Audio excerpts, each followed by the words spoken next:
Hey guys, welcome back to the channel. I hope you all doing great. तो आज हम discuss करेंगे about the 33rd week of pregnancy. तो पहले तो लेट्स डिस्कस अबाउट कि बच्चे में क्या क्या चेंजेस होते हैं। पहला तो 17 से 17.5 इंच तक उनका हाइट हो जाती है एंड अराउंड 1.9 टू 2.2 तक वेट हो जाता है।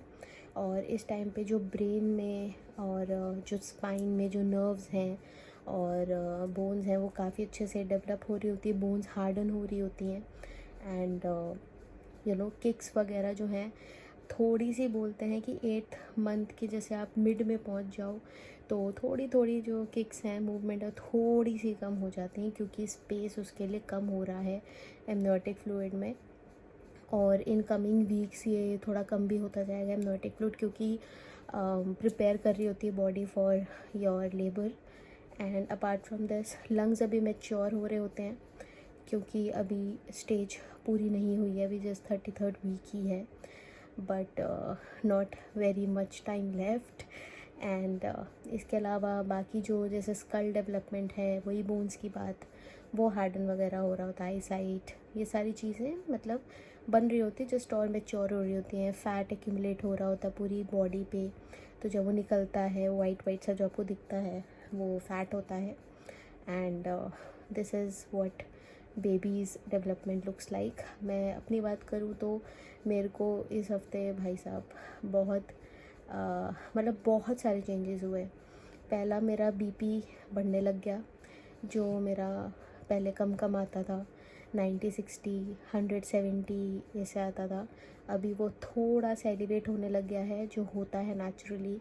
मैंने अपनी गायनेक से पूछा था तो शी सेड दैट ये और भी आगे बढ़ सकता है, बट हाँ आपका 140 से ऊपर मतलब जो ऊपर वाला होता है वो, और नीचे का 90 से ऊपर जाएगा तो मेडिसिन ऐड करनी पड़ेगी क्योंकि बीपी कंट्रोल करना बहुत ज़रूरी है इस टाइम पर।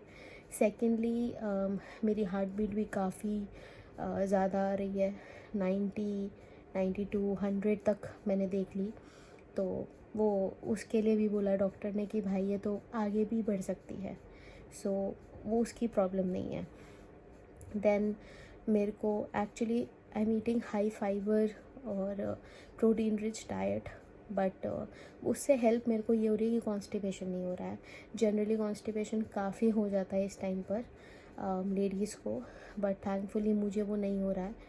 And thanks to the fibre rich foods I am having chia seeds, cucumber, fibre rich veggies जैसे बीन्स है, भिंडी है। भिंडी तो मेरी फेवरेट होगी है, मैं हर ऑल्टरनेट डे पे भिंडी बना के खा लेती हूँ। एंड इसके अलावा हाँ मेरे पैरों पे काफ़ी स्वेलिंग आने लगी है, मतलब अगर मैं बैठी हूँ आधा घंटा नॉर्मल तो पैर पे सूजन आने लग जाएगी, पैर लटका के बैठ गई तो और ज़्यादा आ जाएगी। एंड इसके अलावा मेरे को शॉर्टनेस ऑफ ब्रेथ काफ़ी फ़ील हो रही है, अभी भी मैं हाफ ही रही हूँ ऑलमोस्ट। तो ये मैं थोड़ा सा चलूँगी, इवन स्लो वॉक से भी मेरे को हो रहा है क्योंकि आफ्टर मील्स वॉकिंग बहुत ज़रूरी है एंड मेरे केस में तो ज़्यादा ज़रूरी है, तो इसीलिए मेरे को वॉक तो करनी पड़ती है।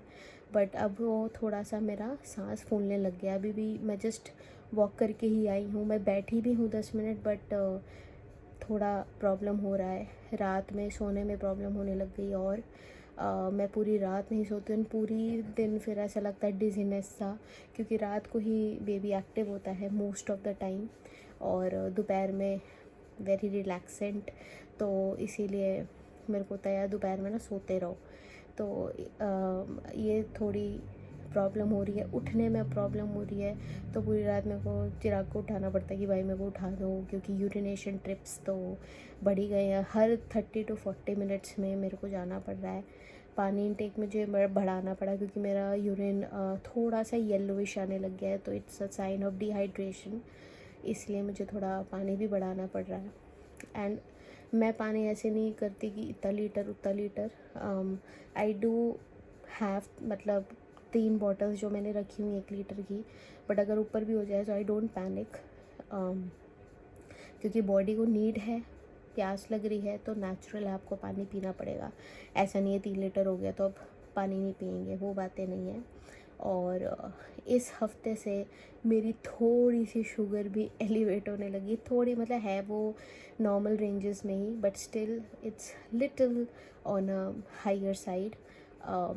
तो उसके लिए मैंने थोड़ा और कंट्रोल करा है। मैं वैसे भी लो कार्ब डाइट पे ही हूँ हमेशा से, मतलब शुरू से, from the starting of my pregnancy. तो शुगर का प्रॉब्लम हुआ नहीं, बट अभी थोड़ा सा होने लग रहा है। और इसके लिए भी, बीपी के लिए भी मैंने आज से ही, टू बी फ्रैंक, मैंने सॉल्ट इनटेक कम कर दिया है। पूरे दिन में ओनली 5 ग्राम्स ऑफ सॉल्ट। और मेरा मोस्टली जो सॉल्ट का काम है वो है सब्ज़ी में। तो सुबह जब मैं एक ही बार सब्ज़ी बनाती हूँ पूरे दिन की, तो उसमें मैं अपना 5 ग्राम्स डाल लेती हूँ, क्योंकि मैं उसको दही के साथ खाती हूँ तो कम एक्चुअली लगता नहीं है। And you know when you know that the time is near, थोड़े हफ्तों में आपका बेबी आपके पास होगा, तो उसके लिए ना मतलब अब फीलिंग आती कि भाई, मेरी मम्मी बोलती थी भाई तुम्हारा जब होगा ना तब पता चलेगा। So all those things are happening with me, and these are some of the changes जो मैंने इस हफ्ते एक्सपीरियंस करे हैं। बाकी मैं आपको 34th वीक की वीडियो में बताऊंगी कि नेक्स्ट वीक कैसा रहने वाला है। और नेक्स्ट वीक 34th वीक के एंड में मेरा एक डॉपलर टेस्ट भी होना है, तो ग्रोथ वगैरह देखनी है। डॉक्टर्स वो करवाते ही हैं। एंड मुझे नहीं पता उसके बाद 36th वीक में होगा कि नहीं होगा, बट अभी के लिए मेरी गायनेक ने बोला है 34th वीक पे करवा के ही उनके पास जाना है रिव्यू के लिए। So yeah, that's it for this video guys. I hope you enjoyed watching this. कुछ ना कुछ आपको पता लगा होगा। And yeah, I will see you guys in my next one, and till then take care and bye bye.